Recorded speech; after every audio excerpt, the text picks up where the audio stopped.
Hello mga mga lodi mga idol. Ni sa hinagap hindi pasok sa isipan ko na makauwi ako dito sa aming tahanan.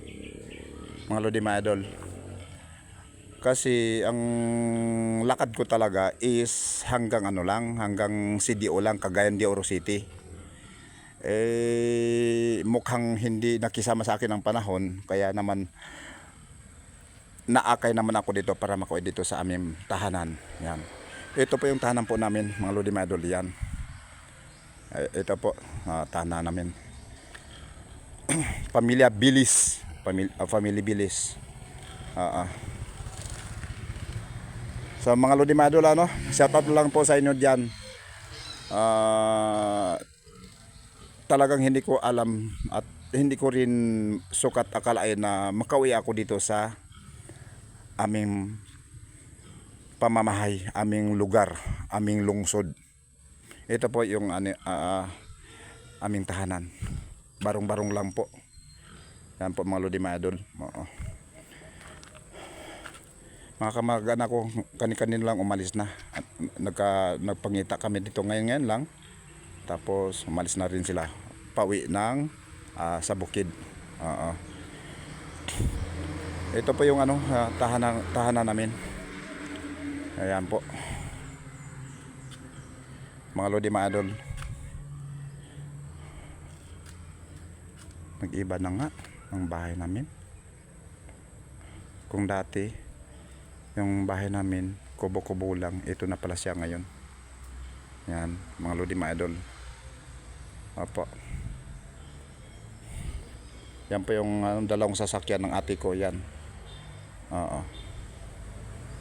Ito yung bahay namin na luma, tapos binago niya. Ito yung ngayon nangyari. Yan siya.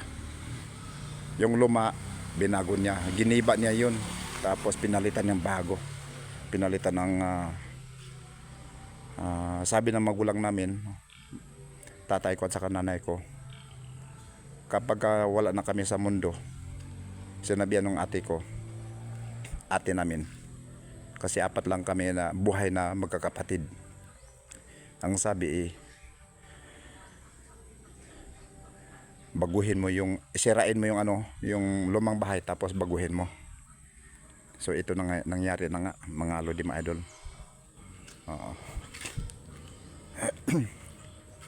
Ito po yung namin, yung bakuran namin, yan. Yan po mga lodi mga idol. Yan. Hindi po kami mayaman. Hindi po kami mayaman.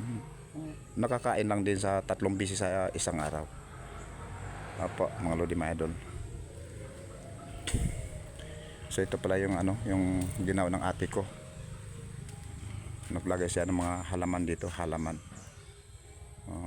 Mga lodi mga idol. Yung mga classmate namin, kapag may reunion kami, madalas dito ginaganap. Dito ginaganap sa bahay na to.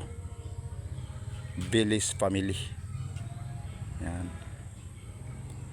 So maraming salamat sa inyong panonood po mga lodi mga idol. Please like, comment and share naman. Maraming salamat po mga lodi mga idol.